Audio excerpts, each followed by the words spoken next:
جس طرح لوگ ایک اچھا بیٹا بننا چاہتے ہیں اور جس طرح لوگ ایک اچھا والد بننا چاہتے ہیں، جس طرح لوگ ایک اچھا بھائی بننا چاہتے ہیں، اچھا استاد بننا چاہتے ہیں، اور مجموعی طور پر لوگ ایک اچھا انسان بننا چاہتے ہیں، اپنے ملک کا اچھا شہری بننا چاہتے ہیں،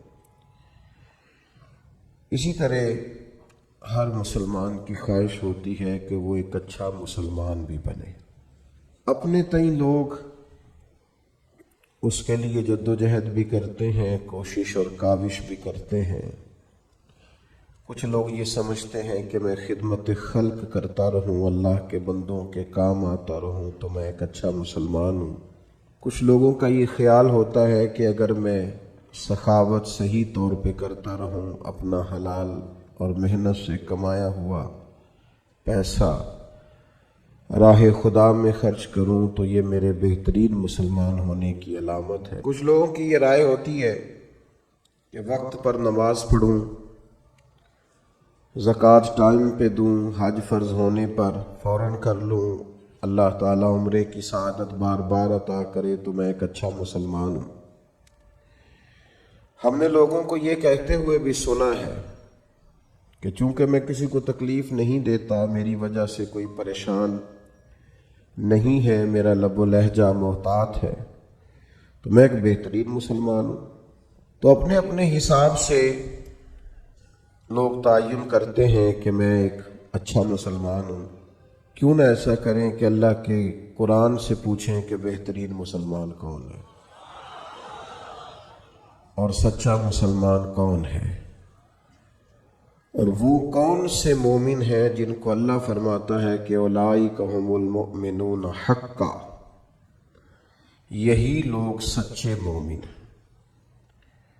قرآن مجید کی سورہ انفال اللہ تعالیٰ نے ارشاد فرمایا، انما المؤمنون الذین اذا ذکر اللہ وجلت قلوبہم واذا تلیت علیہم آیاتہ زادتہم ایمانا وعلی ربہم یتوکلون۔ فرمایا وہی لوگ سچے مومن ہیں، وہی اصل میں ایماندار ہیں۔ الذین اذا ذکر اللہ وجلت قلوبہم، جب اللہ تعالیٰ کا ذکر کیا جائے تو ان کے دل ڈر جائیں۔ پہلی ان کی نشانی یہ ہے کہ مالک کے ذکر کے وقت اللہ کی عظمت و جلال کی وجہ سے ان کے دل کانپ اٹھتے ہیں، دل لرز جاتے ہیں ان کے۔ وَإِذَا تُلِيَتْ عَلَيْهِمْ آيَاتُهُ زَادَتْهُمْ ایمانا، اور جب ان پر اللہ کی آیتیں پڑھی جاتی ہیں تو ان کا ایمان ترقی پاتا ہے اور مضبوط ہو جاتا ہے۔ وَعَلَىٰ رَبِّهِمْ يَتَوَكَّلُونَ، اور ان کی تیسری نشانی یہ ہے کہ وہ صرف اپنے رب پر ہی بھروسہ کرتے ہیں۔ پکے اور سچے مومنوں کی چوتھی علامت یہ ارشاد فرمائی کہ الذین یقیمون الصلاۃ، وہ لوگ جو نماز کو صحیح ادا کرتے ہیں، وَمِمَّا رَزَقْنَاهُمْ يُنْفِقُونَ، اور جو ہم نے انہیں دیا ہے اس میں سے ہماری راہ میں خرچ کرتے ہیں۔ پھر دوبارہ سے سمجھیے گا، فرمایا مومن وہ ہیں کہ اللہ کا ذکر کیا جائے تو ان کے دل ڈرتے ہیں، اللہ کی آیات کی تلاوت کی جائے، قرآن مجید کو پڑھا جائے تو ان کا ایمان ترقی پاتا ہے، وہ اپنے رب پر بھروسہ کرتے ہیں، نماز کو صحیح ادا کرتے ہیں، جو ہم نے انہیں دیا ہے اس میں سے ہماری راہ میں خرچ کرتے۔ 5 علامتیں جن میں پائی جائیں، رب فرماتا ہے اولئک ھم المؤمنون حقا، یہ سچے مومن ہیں، یہ حقیقی مسلمان ہیں۔ اے اللہ، یہ 5 کام ان لوگوں نے کر لیے، ان 5 کاموں پر انہوں نے استقامت اختیار کر لی، یہ 5 اوصاف، یہ 5 خوبیاں ان لوگوں نے اپنے اندر پیدا کر لی۔ تیرا اعلان کرم ہوا کہ یہ سچے مومن ہیں، تو انہیں ملے گا کیا؟ تو انہیں عطا کیا کرے گا؟ تو رب کریم نے فرمایا 3 انعام دوں گا میں انہیں۔ یہ 5 صفتیں اپنے اندر پیدا کرے تو 3 انعامات انہیں دیے جائیں گے۔ پہلا انعام یہ ہے کہ لہم درجات عند ربہم، ان کے درجے ان کے رب کے پاس ہیں، انہی کے لیے درجے ہیں ان کے رب کے پاس۔ معنی کیا ہے؟ اللہ دنیا میں بھی عزت عطا فرمائے گا اور آخرت میں بھی عزت عطا فرمائے گا، انہیں درجات ملے۔ دنیا میں بھی اللہ تبارک و تعالی ان کو وقار، شان، عزت، عظمت، بلندی اور رفعت عطا کرے گا، اور آخرت میں بھی 5 صفتیں جن میں پائی جائیں انہیں پہلی شان یہ ملے گی کہ اللہ کے حضور ان کے درجات ہوں گے، اور دوسرا ارشاد فرمایا ومغفرہ، اور اللہ ان کی بخشش بھی فرما دے گا، درجات کی بلندی بھی نصیب ہوگی اور بخشش بھی ملے گی، ورزق کریم، اور انہیں رسوا ہو کے رزق نہیں کمانا پڑے گا، اللہ انہیں عزت والی روزی عطا فرمائے گا۔ یہ بڑا خوبصورت لفظ ہے اور بڑا معنی خیز ہے اور بڑا سمجھنے والا، آپ اس پر غور فرمائیں کہ ورزق کریم، انہیں عزت والی روزی دی جائے گی۔ ارشاد فرمایا لہم درجات عند ربہم ومغفرۃ ورزق کریم، اللہ کی بارگاہ میں ان کے درجے بھی بلند ہوں گے، ان کی بخشش بھی کر دی جائے گی، اور انہیں عزت والی روزی بھی عطا کی جائے گی۔ میرے بھائیوں، سچا مومن ہونے کے لیے، اچھا مسلمان ہونے کے لیے، اللہ اور اس کے پیارے حبیب صلی اللہ تعالی علیہ وسلم کی بارگاہ میں درجات پانے کے لیے سب سے پہلا کام یہ ہے کہ بندے کا دل نرم ہونا چاہیے۔ قرآن مجید نے پہلی علامت یہ بیان فرمائی کہ انما المؤمنون الذین اذا ذکر اللہ وجلت قلوبہم، جب ان کے سامنے اللہ کا ذکر کیا جاتا ہے تو ان کے دل ڈر جاتے ہیں، لیکن جس کا دل ہی بڑا سخت ہو جائے، قساوت قلبی جس شخص کے پاس ہو، کسی پر رحم نہ آئے، کسی شخص کو اچھا نہ سمجھے، اپنے دل میں کسی کے لیے خیر کے جذبات کبھی اسے میسر ہی نہ ہو، کبھی اپنی آخرت کی فکر کو لے کر، کبھی اپنے اعمال کو لے کر، کبھی اللہ کی بارگاہ میں حاضری کو لے کر وہ ڈرا ہی نہ ہو، کبھی اسے احساس ہی پیدا نہ ہوا ہو، کبھی اسے خیال ہی نہ آیا ہو۔ میرے بھائی، سب سے پہلی علامت یہ ہے کامیابی کے لیے قرآن مجید نے جو بیان فرمائی کہ دل نرم ہونا چاہیے، رقت قلبی میسر ہونی چاہیے، باطن کا صاف ہونا ضروری ہے۔ اگر دل ہی سخت ہے، سالوں بیت گئے کبھی رونا نہیں آیا، زمانہ گزر گیا کبھی احساس پیدا نہیں ہوا، آپ یقین کریں آہستہ آہستہ کر کے، باتیں سن کے، ماحول دیکھ کے، اور سارا کچھ ہی دولت ہے جی، چھوڑیں جی پیسے ہوں تو سب ٹھیک ہے، وہ سارے دنیا دار ہے، چھوڑیں آپ، ہم نے بڑے پیر دیکھے، ہم نے بڑے مولوی دیکھے، ہم نے بڑے مسلح دیکھے، ہم نے بڑے تربیت کرنے والے دیکھے۔ آہستہ آہستہ یہ جملے بول بول کے ہم نے اپنی طبیعتوں کو نہایت سخت بنا لیا، دل میں کوئی گنجائش نہیں رہی، ہمیں کوئی اچھا نہیں لگتا، ہمیں کوئی مخلص نہیں لگتا، ہمارے رویے اس طرح کے ہو گئے ہیں کہ ہمیں ہر شخص دنیا دار دکھائی دیتا ہے۔ اگر کوئی دن میں 100 آدمی آپ کے سامنے ہاتھ پھیلاتا ہے تو کیا سارے ہی پیشہ ور ہیں؟ کوئی ایک بھی ضرورت مند نہیں، سبھی کے بارے میں طبیعت سخت ہو گئی۔ اگر آپ نے 20 علماء کے بیانات سنے ہیں تو کیا ایک بھی اللہ کے نام پر مخلص ہو کر دعوت دین نہیں دے رہا؟ سب کے بارے میں یہ رویہ ہو گیا، سارے غلط ہیں۔ دل کی سختی دن بدن بڑھتی چلی جا رہی، اور یہ باقاعدہ مرض ہے۔ کچھ بیماریاں باقاعدہ بیماریاں نہیں ہوتی، وہ ویسے تھوڑی بہت بد پرہیزی سے انسان کے وجود میں آتی ہے کچھ دیر کے لیے، پھر وہ کچھ دیر کے یہ چلی جاتی ہیں۔ آپ کو ڈائریا ہو گیا، آپ کو ہیضہ ہو گیا، تھوڑی دیر کے لیے زکام ہو گیا، تو یہ کوئی باقاعدہ مرض نہیں ہے، یہ موسم کے اوپر نیچے ہونے سے ہو گیا۔ لیکن خدا نہ کرے کسی کو کوئی ایسا مرض ہو جائے جو باقاعدہ مرض ہے، جو جاتا نہیں۔ کچھ بیماریاں باقاعدہ بیماریاں ہوتی ہیں، ان کو بیماری سمجھنا چاہیے۔ دل کا سخت ہونا، رویے کا تلخ ہونا، کسی پہ رحم نہ کھانا، کسی سے پیار نہ کرنا، کسی جگہ بھی انسان کا اخلاص نہ پانا، یہ دل کی باقاعدہ بیماری ہے۔ حضرت ذوالنون مصری رحمۃ اللہ علیہ کا ایک قول مجھے بڑا پسند آیا، میں پڑھ رہا تھا۔ حضرت ذوالنون مصری رحمۃ اللہ علیہ فرماتے ہیں کہ جسم کی بیماریوں کا پتہ درد سے چلتا ہے۔ وجود میں درد ہوتا ہے، تکلیف ہوتی ہے تو محسوس ہوتا ہے کہ انسان بیمار ہے، اور فرماتے ہیں اگر دل میں بیماریاں ہونا اس کا پتہ گناہوں سے چلتا ہے۔ معاذ اللہ، جب گناہ پر گناہ ہو اور انسان کو احساس نہ ہو تو باقاعدہ دل بیمار ہو گیا۔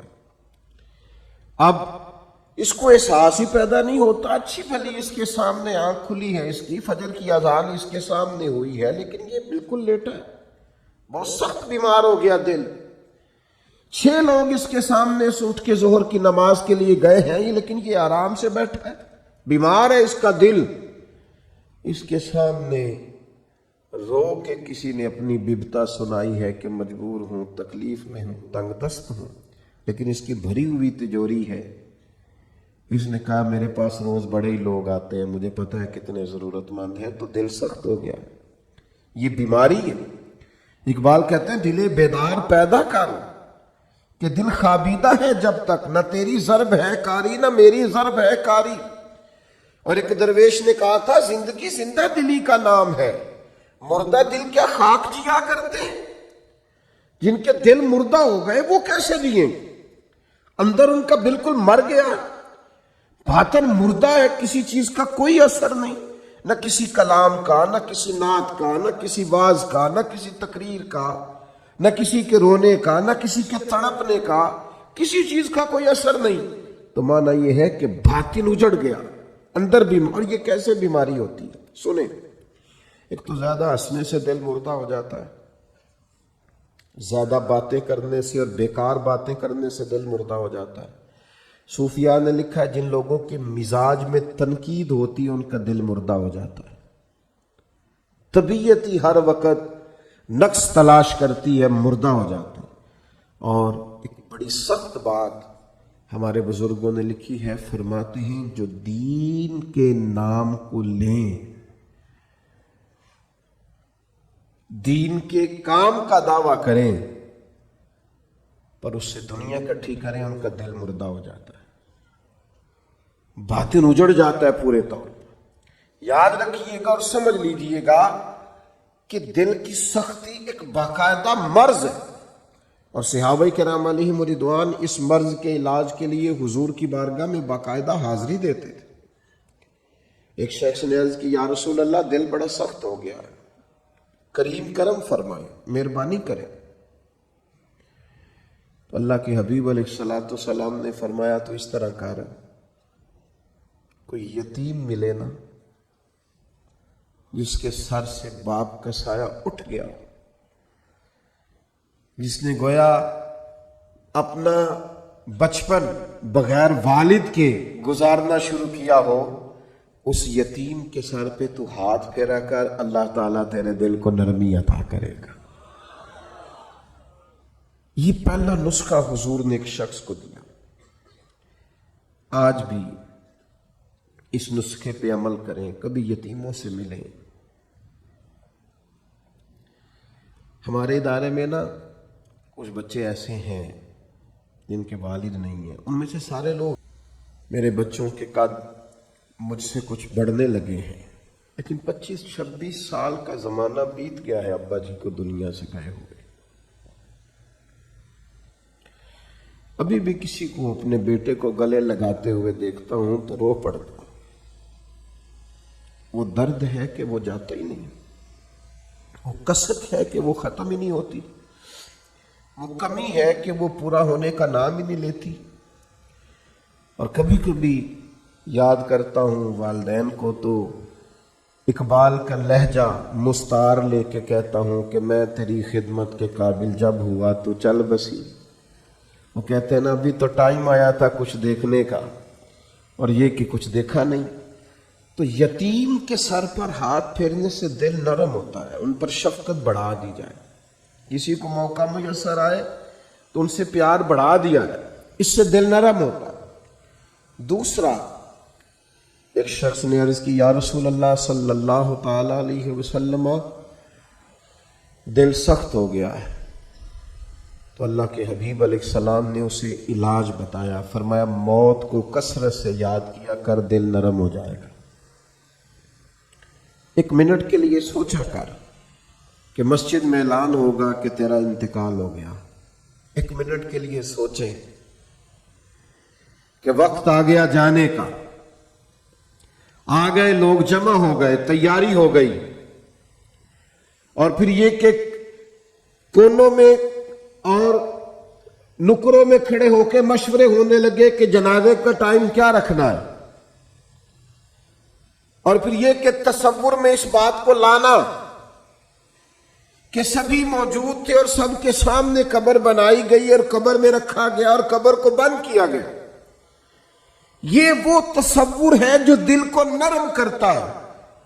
یعنی وہ اورنگزیب عالمگیر نے دنیا سے جاتے ہوئے کہا تھا کہ میرے دونوں ہاتھ کفن سے باہر نکالنا، لوگوں کو پتا چلے اتنا بڑا فرما روا دنیا سے جا رہا ہے اور خالی ہاتھ جا رہا ہے، کچھ لے کر کے ساتھ نہیں جانا، کچھ بھی۔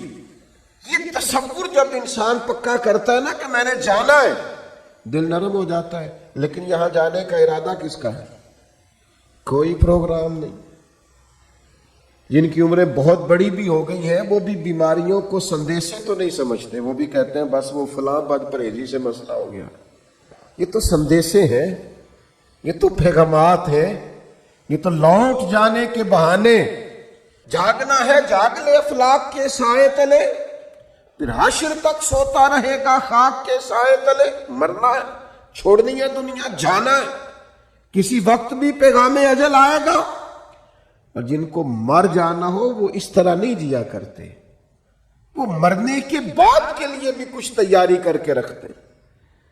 کتنی لمبی زندگی، مثلا کتنی، آج تو جو 100 سال کا ہو جائے وہ لوگوں کو عجیب لگتا ہے، کہتے ہیں جی ماشاءاللہ 100 سال عمر۔ اچھا جی واقعی، یہ تو بڑی بریکنگ نیوز بن جاتی ہے۔ کتنے کو جینا، موت کا تذکرہ دل نرم کرتا ہے۔ تیسری بات، نبی کریم صلی اللہ تعالی علیہ وسلم سے عرض کیا گیا حضور دل سخت ہو گیا ہے، تو اللہ کے محبوب علیہ السلام نے فرمایا قرآن مجید کی تلاوت کیا کریں، اللہ دل کو نرمی عطا کر دے۔ یہ قرآن مجید نا یہ شفا ہے، وَنُنَزِّلُ مِنَ الْقُرْآنِ مَا هُوَ شِفَاءٌ وَرَحْمَةٌ لِّلْمُؤْمِنِينَ۔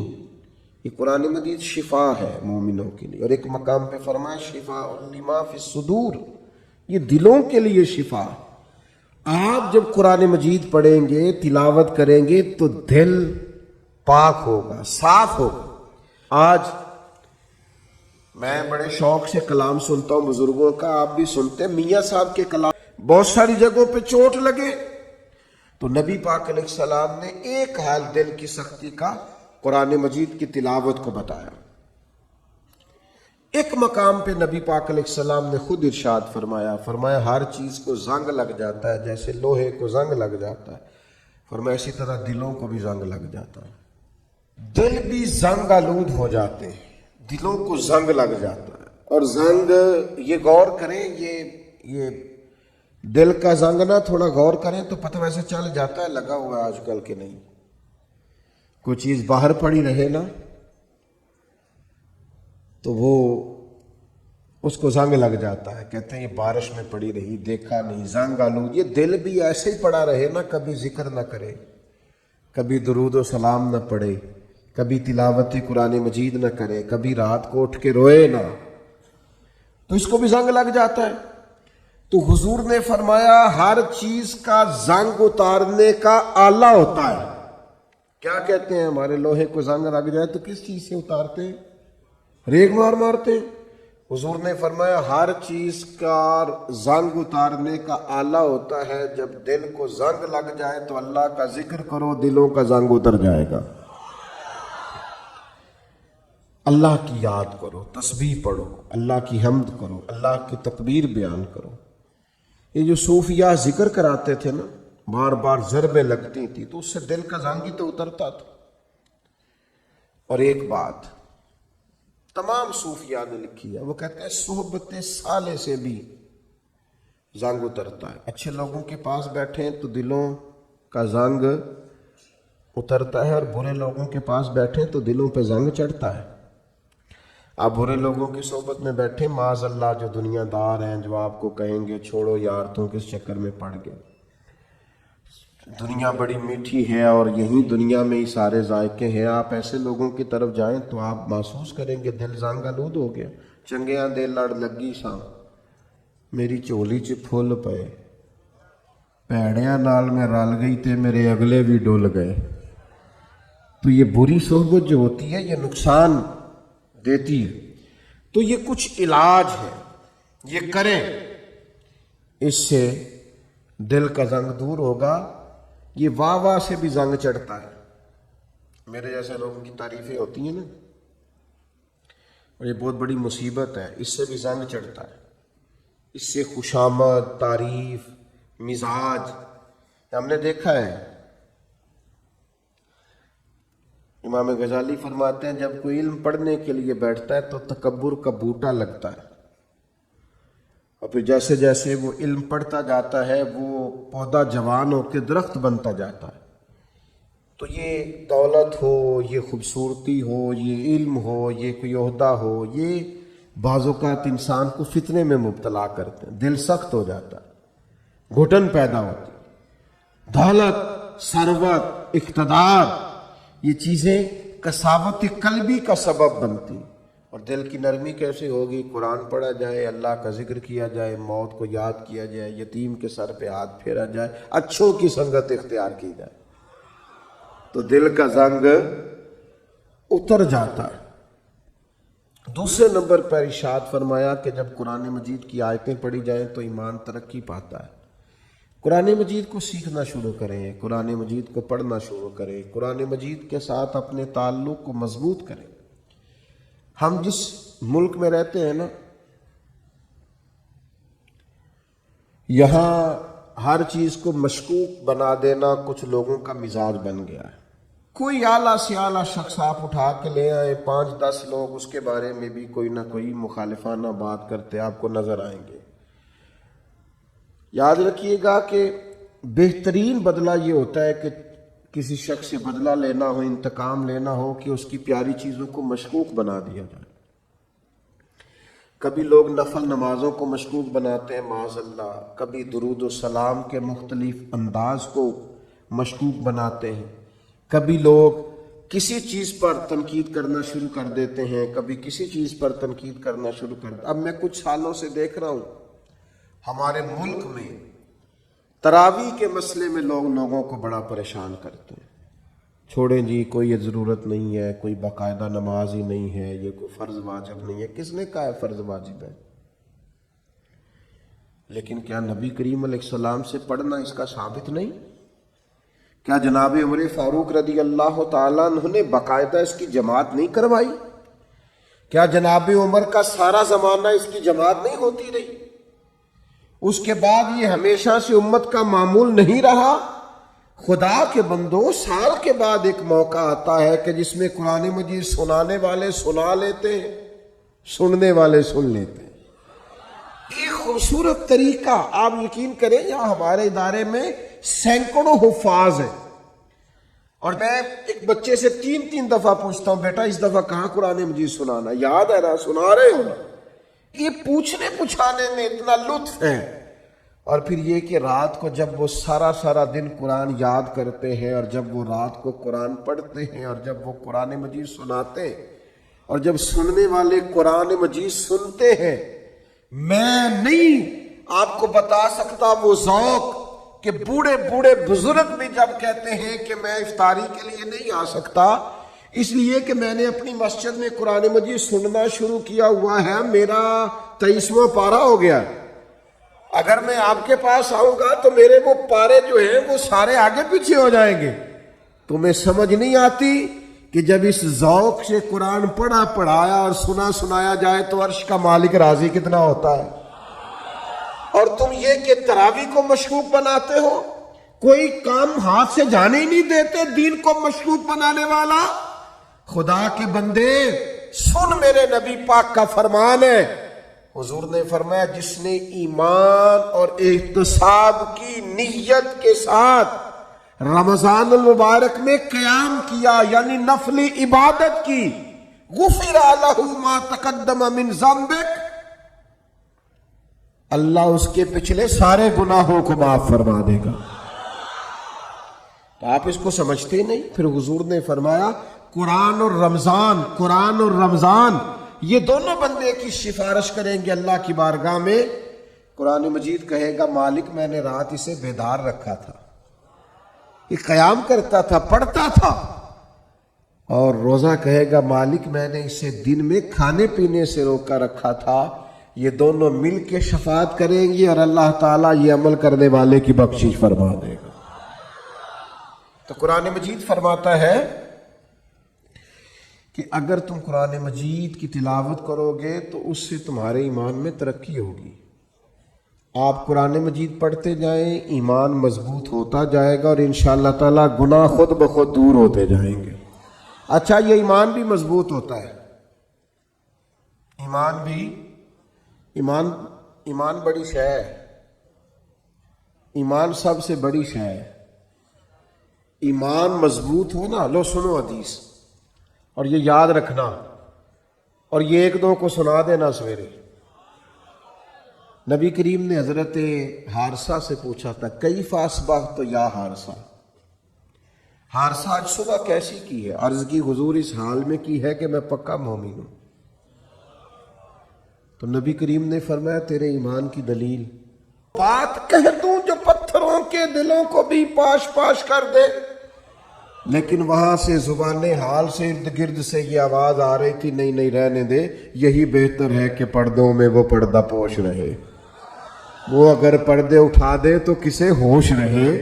فرمایا میں مومن ہوں تو ایمان کی علامت یہ ہے کہ زمین پہ کھڑے ہو کے دیکھوں تو اللہ کا عرش پہ دکھائی دیتا ہے. یہ حضور کے سامنے بیان کیا صحابی. آپ کیا سمجھتے ہیں ایمان معمولی چیز کا نام ہے؟ تو میرے عزیز ایمان کی مضبوطی حاصل ہوتی ہے قرآن مجید پڑھنے سے. پھر ارشاد فرمایا وَعَلَىٰ رَبِّهِمْ يَتَوَكَّلُونَ، وہ اپنے رب پر بھروسہ کرتے.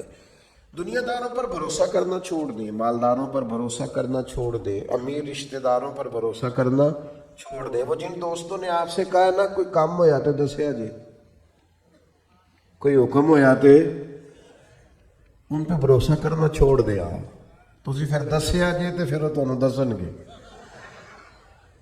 کوئی کام ہو جاتے، کوئی حکم ہو جاتے، پھر تسا حکم دسنا ہے تو انہیں کہنا تو کل دسنا سی سویرے ہی منڈا ٹوریا میں.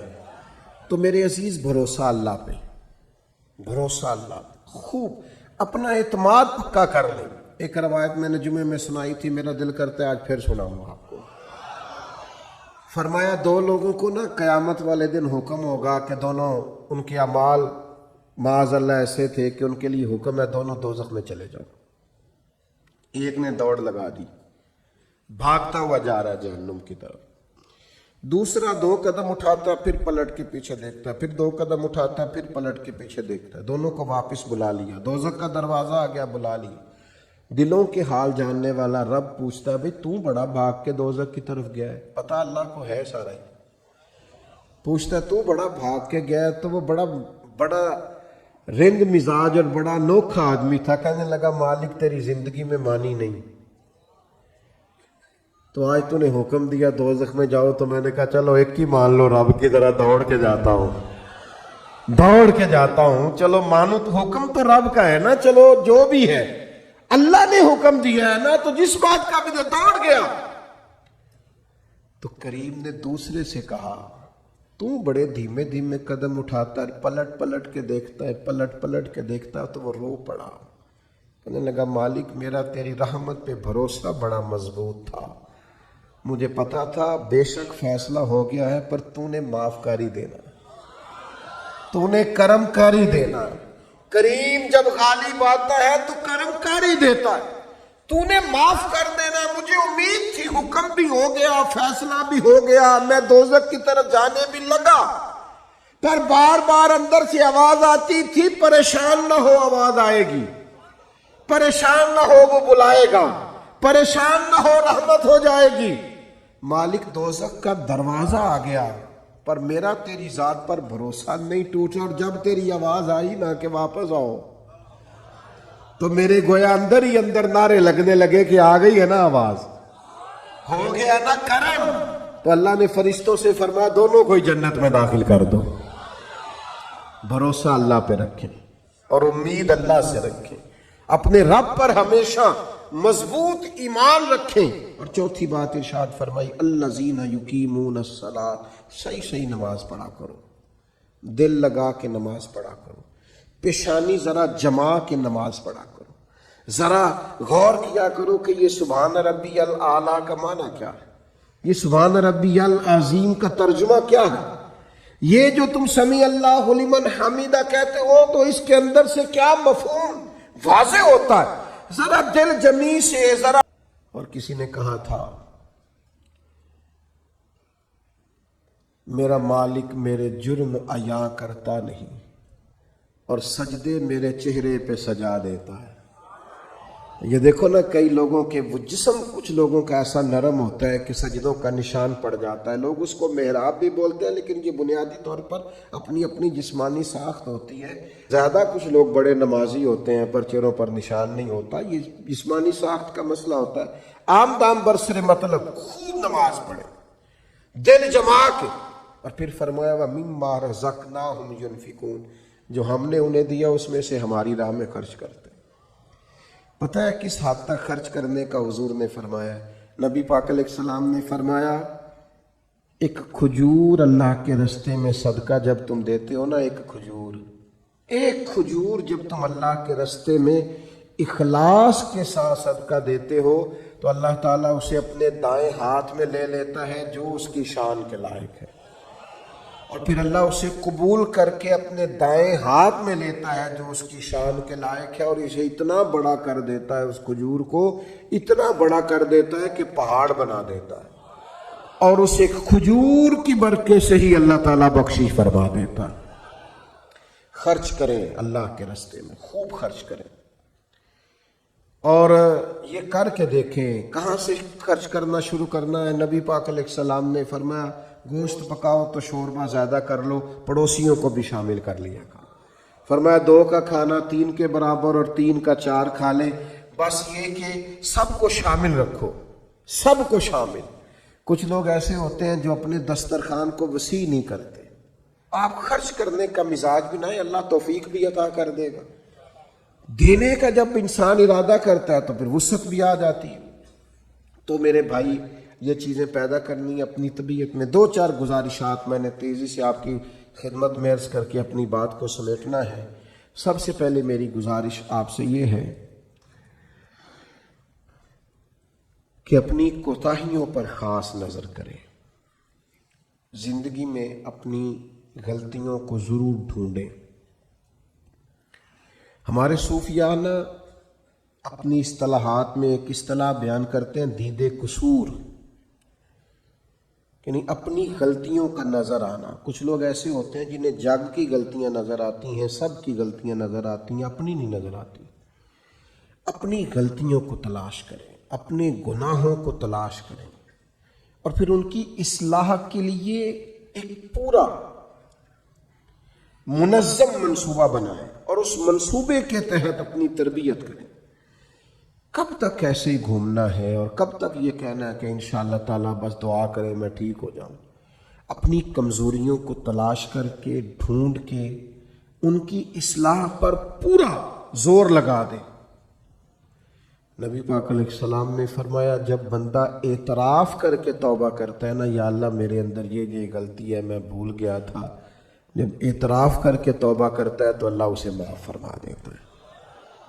تو اپنی کوتاہیوں کو ضرور تلاش کریں۔ ایک دوسری گزارش آپ کی خدمت میں عرض کرنی ہے، ان لوگوں کی سنگت اور صحبت چھوڑ دیں جن کی وجہ سے ہمارے مزاج میں، ہماری سوچوں میں، ہمارے لب و لہجے میں بگاڑ پیدا ہوتا ہے۔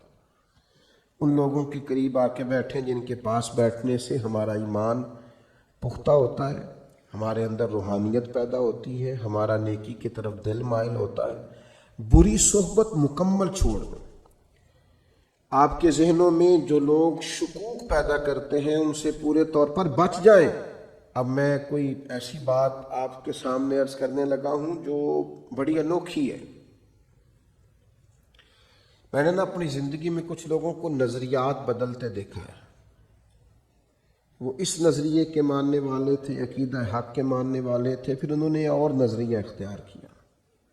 کچھ لوگ جو مجھے سمجھتے ہیں کہ شاید میں درست بات ہی کروں گا، وہ تو بات کو تسلیم کریں گے، اور جن کو کچھ تھوڑا خیال ہے وہ بھی میری بات کو آج کی رات ایک دیندار آدمی کی بات سمجھ کر قبول کریں جو اللہ سے ڈر کے بات کر رہا ہے، جس نے ایک نظریہ تبدیل کیا، اس نے پھر ایک نہیں تبدیل کیا، اس کے بعد پھر اس نے ایک اور تبدیل کیا، اس نے پھر اور تبدیل کیا، اس نے پھر اور تبدیل کیا۔ ہم نے لوگوں کو پھر گلی گلی کا بھکاری ہوتے دیکھا، دروازے دروازے جاتے دیکھا۔ جنہوں نے سواد اعظم کو چھوڑا، عقائد حقہ کو چھوڑا، مت سمجھیں کہ کسی اور نظریے پہ گئے تو وہاں ڈٹ گئے، وہ پھر ساری زندگی شکوک و شبہات کا شکار رہے، اس لیے کہ حق سے ایسے نکلے پھر کسی جگہ وہ ٹھہر نہیں سکے، وہ اپنی زبان سے اعتراف کرے یا نہ کرے، الجھ گئے، بکھر گئے، ٹوٹ گئے، ہر وقت وسوسوں کے ہتھے چڑھ گئے، کبھی ایک وسوسہ ادھر لے گیا تو کبھی ادھر لے گیا، کسی جگہ استقامت نصیب نہ ہوئی۔ در مرشد دا چھڈی ناہی، نہیں تے ہو جاویں گا روگی۔ در مرشد دا چھڈی ناہی، نہیں تے ہو جاویں گا روگی۔ جیڑی بکری اجڑوں وچھڑی او بگیاڑا جوگی۔ جو پھر ایک دفعہ نکل جاتی ہے نا، پھر اس کو آ کے کھاتے ہیں، بڑے بڑے ریوڑوں سے جو جدا ہوتی ہے پھر بھیڑیے کھا جاتے ہیں۔ تو خدا را عقائد میں مضبوط رہیں، کبھی کمزوری نہ دکھائیں۔ پھر ایک بات جس پر میں نے آج اپنی ساری گفتگو کو سمیٹنا ہے، آپ کبھی بھی کپڑوں سے مزین نہیں ہو سکتے، آپ کو زینت کبھی بھی لباس سے، گھر سے، گاڑی سے کبھی نہیں ملے گی۔ بڑی گاڑی سے اگر نکلنے والا بدتمیز ہو تو کبھی بھی لوگ اسے خوبصورت انسان نہیں سمجھتے۔ مہنگے کپڑے پہننے والے کی حرکتیں اگر بڑی چھوٹی ہوں تو لوگ کبھی بھی اسے کوئی بڑا آدمی یا بڑا انسان نہیں سمجھتے۔ وہ بہت بڑی کرسی سے نیچے اترے لیکن اس کا لب و لہجے سے چچورا پن ظاہر ہو تو کبھی بھی لوگ کوئی مہذب انسان نہیں سمجھتے۔ ہم نے سمجھ لیا ہے کہ کپڑوں سے، اور یہ کہ گاڑی سے، اور یہ کہ گھر سے، اور یہ کہ میرے ہاتھ میں پکڑے ہوئے موبائل سے، اور یہ کہ میں ٹیلی فون پہ جو باتیں کروں اور میں 10-20 لوگوں کو بتاؤں کہ جی اللہ کا شکر ہے جی بڑے پیسے ہیں جی فلاں بھی خرید لیا، اب یہ بھی خریدنا ہے، اب ادھر بھی جانا ہے، اس سے کبھی آپ کا وقار نہیں بڑھے گا۔ آپ کا اعلیٰ اخلاق، آپ کا تقوی، آپ کی عبادت، آپ کا اللہ سے ڈرنا، آپ کا حسن سلوک، نیک اعمال آپ کو زینت دیں گے۔ انسان ہمیشہ عاجزی سے خوبصورت ہوتا ہے، وفادار لوگ خوبصورت ہوتے ہیں، جو لوگ خیرخواہ ہوتے ہیں، دوسروں کا بھلا کرتے ہیں، وہ خوبصورت لوگ ہوتے ہیں۔ خوبصورت بنیے۔ نوجوانوں سنو، بتایا ہوگا تمہیں لوگوں نے کہ پیسہ ہی سارا کچھ ہے، پیسہ بڑا کچھ ہے پر سب کچھ نہیں ہے۔ بتایا ہوگا کسی نے کہ تعلقات ہی بڑا کچھ ہوتے ہیں، تعلقات بھی کچھ ہوتے ہیں پر سب کچھ نہیں ہوتے۔ کہا ہوگا کسی نے کہ عہدہ بڑا کچھ ہوتا ہے، عہدہ کچھ ہوتا ہوگا پر سب کچھ۔ سب سے زیادہ انسان خوبصورت اچھے اعمال سے لگتا ہے، خوبصورتیوں سے لگتا ہے، اس کے لہجے کی سچائی، اس کے انداز کا دھیما پن، اس کے بات کرنے کا ٹھہراؤ، اس کا ملنے جلنے کا خوبصورت انداز، اس کا بات ماننے کا طریقہ، یہ بڑا خوبصورت ہوتا ہے. آپ کو پتہ ہے جو بچہ زیادہ بات سب کی مانتا ہے وہ بچہ سب کو پیارا لگنے لگتا ہے. ماں باپ کا بھی فرما بردار ہوتا ہے، اساتذہ کا فرما بردار ہوتا ہے، گلی محلے میں بھی کوئی اسے کام بتا لیتا ہے. یہ خوبصورت بچہ اپنی فرما برداری کی وجہ سے خوبصورت ہوا ہے. اعمال حسنہ سے اپنے آپ کو زینت دیں. رابعہ بصریہ رحمۃ اللہ علیہا جس دن بیمار نہیں نہ ہوتی تھیں، اللہ کے حضور عرض کرتی تھی مالک تو کہیں ناراض تو نہیں ہو گیا، تو مجھے بیمار کرتا ہے تو میں زیادہ تڑپ کے تیرا نام لیتی، مجھے کسی مشکل میں ڈالتا ہے تو میں سمجھتی ہوں کہ رب کریم مجھ سے راضی ہے. بھائیو، معرفت حاصل کریں. اس کا سب سے زبردست طریقہ یہ ہے کہ گھنٹوں دعا مانگیں. گھنٹوں. دیکھو میں نے کیا بول دیا ہے، لمبی لمبی دعائیں، خوب دعائیں، وسیع دعائیں. حضور علیہ السلام نے فرمایا نمک بھی مانگو تو رب سے مانگو. یعنی یہاں سے شروع کرو کہ مالک مجھے یہ چاہیے، مالک مجھے یہ چاہیے، مالک. آپ کہنا تو شروع کریں، مانگنا تو شروع کریں. حضور فرماتے ہیں وہ مانگنے سے راضی بڑا ہوتا ہے، جو نہ مانگے اس سے ناراض ہو جاتا ہے. دعا تو عبادت. ساری باتیں اپنے اللہ سے کہہ دیں، سب چھوٹی چھوٹی چھوٹی چھوٹی چیزیں حضور کا وسیلہ پاک پیش کر کے مالک سے عرض کرنے شروع کر دیں.